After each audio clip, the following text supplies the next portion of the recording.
go. There's no place like home for the holiday. Welcome back. Don't spend all of your time in the kitchen. Spend it enjoying your party. Catherine St. John is here from the Western Reserve School of Cooking to teach us how to set up a holiday appetizer party, and she's going to explain how to get the right balance of hot and cold foods, proteins and veggies, and how to make the most of the food ahead of time. I love appetizer parties. Yes. They're one of my favorites because you can just munch all night long. Through the entire evening. So the biggest thing is to plan a menu that is going to be not so much that you have to be like chained to your stove during the party because you're trying to get out 12 hot appetizers or you're trying to keep stuff warm in a chafing dish, which over a 3 or 4 hour period doesn't do well. So how do you make it even between, because you got some shrimp, you got your seafood, all that kind of fun stuff? Well, first thing I can tell you is anything seafood, buy 2 to 3 times as much as you think you're going to need. Really? Okay. Yes, I can guarantee you. People eat that? Well, and I don't know what it is, but the more they think you've spent on something, the more they're going to eat of it. Well, that's funny. So think about it. When you're at a party, you're piling on that shrimp, you're piling on that smoked salmon. Okay, good to know. All right, so where do we start here? What do you have? So these are some Belgian endive leaves. Okay. Now, when you do these, you need to put these in a lemon water to keep them from turning brown. And this is an apple, blue cheese, celery, a little bit of lemon and mayonnaise, and then a little pecan on top.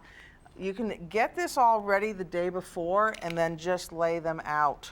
And they're refreshing, they're an easy thing to do. Fun. Yeah, that's very good. You can have them in the refrigerator so that you're not having to have all 8 dozen of them out at one time. Okay. This is 2 examples, and we use the Kerrygold Swiss for this, or you can use whatever other Swiss you like. This is a hot cheese dip. Oh, yum. Okay. Okay, so this goes over well. Right. So this again, it's grated cheese. Okay. Here, there's one here. That's warm. Ooh, yum. This is grated cheese with, again, bound with a little bit of mayonnaise, red onion, green onion. You bake it. So we've baked it in the Athens phyllo cups, which makes a nice little pass hors d'oeuvre, or you can. And they're light. And they're light, or you can do something like this, and you can actually put this in a fondue pot and keep it over a tea light. Okay. And then you can have, which I don't have here, but sliced French bread or crackers or something like that. So you want to have a mix of hot and cold. Okay. You also want to have things that are okay at room temperature if they end up being at room temperature. So this is a spicy apricot glaze. All it is apricot jam, sriracha sauce, some garlic chili sauce, balsamic vinegar. Ooh. I do chicken thighs because I like the chicken thighs better. We're going to feed you. Feed me. All these recipes will be on our website. And then I just did a little spiralized vegetable down there to kind of keep it in place. Wow, that dip is amazing. And it's not that hard to do. So that's a party in your mouth. These you could even cook up the day before. Okay. And then just reheat them in your oven. That's right. And then set them out. And again, they can be hot, they can be room temperature, they can be cold. Okay. You always have crackers and cheese. Yeah, crackers and cheese. And again, Kerrygold has been great with us with sending us lots of cheeses. We have their Dubliner and their aged cheddar. Newski's Applewood Smoked Meats have also sent us some of their honey ham sticks, some of their beef sticks, goose liver pate. Beautiful display too. And this is awesome if you hadn't had this. This is try it before we go over. Montana Girl mustard. And it's kind of a sweet, spicy very good. deal. And then I took the leftover puff pastry from our little rounds and made little twists with little spices. Cute. This is another great little thing to try. This is a half a grape with some of the Cash Hill Farmstead Blue on there. Okay. We actually are making a recipe today. Right. That's so we're good to make, too. I like that. We're going to make these puff pastry pinwheels. And you can really put any mixture in here that you want. Okay. Again, you can make these ahead of time, have it in your freezer, slice and bake. Nice. Okay.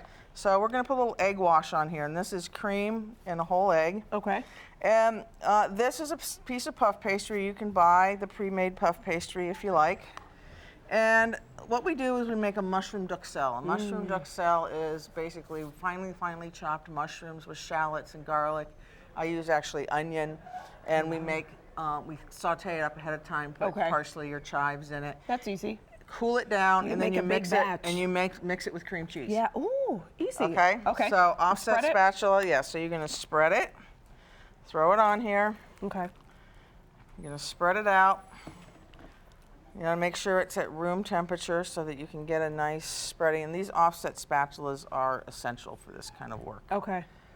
So you can, now you don't want to cover the entire thing because you want to have room to roll without it squeezing out the side. Okay. Okay, and then how tight do you have to roll it? Like a? Well, you want it pretty tight because you don't want it to unravel when it bakes. Okay. So I put the puff pastry on saran wrap. Okay. Because now this puff pastry's been sitting out here, so it's a little little soft. But I use the saran wrap here, so you can just take the saran wrap. You try it, and you're gonna roll towards the other end. Just roll. Yep. Just keep it going, keep pulling, keep pulling. Oh, that's simple. Okay. And then put it down like this. And then you put it in the oven with the plastic. No. This goes in the freezer. That would cause a fire. Yes. Don't do that. Don't do that. This you can then refrigerate. You want to refrigerate till it's, relatively, firm. Okay. Or you can just freeze it like this. You can make these now, throw them in your freezer. Oh, that'd be great. And then put them in the refrigerator overnight. And then when they're cold, but again, this one's been sitting out. Okay. You have this, and it's nicely done. All right, we had 30 seconds. Okay, and then you're just going, a bread knife works best, and I cut it in the center. And these are a little soft, but ideally, and then you would put these out on a sheet pan. And then what's the temperature? 400 for probably about 15, 20 minutes. You want to make sure that they're cooked all the way in the inside. And again, they can be room temperature, they can be cold. Warm is better, but or off the floor. Or off the floor. These are fantastic. They're Frisbees. You can throw them at the anchors across the... I'd hit Wayne. He's walking right now. Yeah, he's Wayne. Keep in mind, you can find today's recipe on our website, fox8.com, and check out our Pinterest page. All of these, she's giving us the recipe for all of these holiday appetizers, and of course this one as well. And she's a great workshop, so I recommend signing up. She's so fun. She's relaxing. You will actually learn something. Yeah, on Friday from 11 to 2 in Hudson, we have a holiday appetizer workshop. All on our website. We love you. Thank you for feeding us today. But I don't want to get sick. I know. Elbow.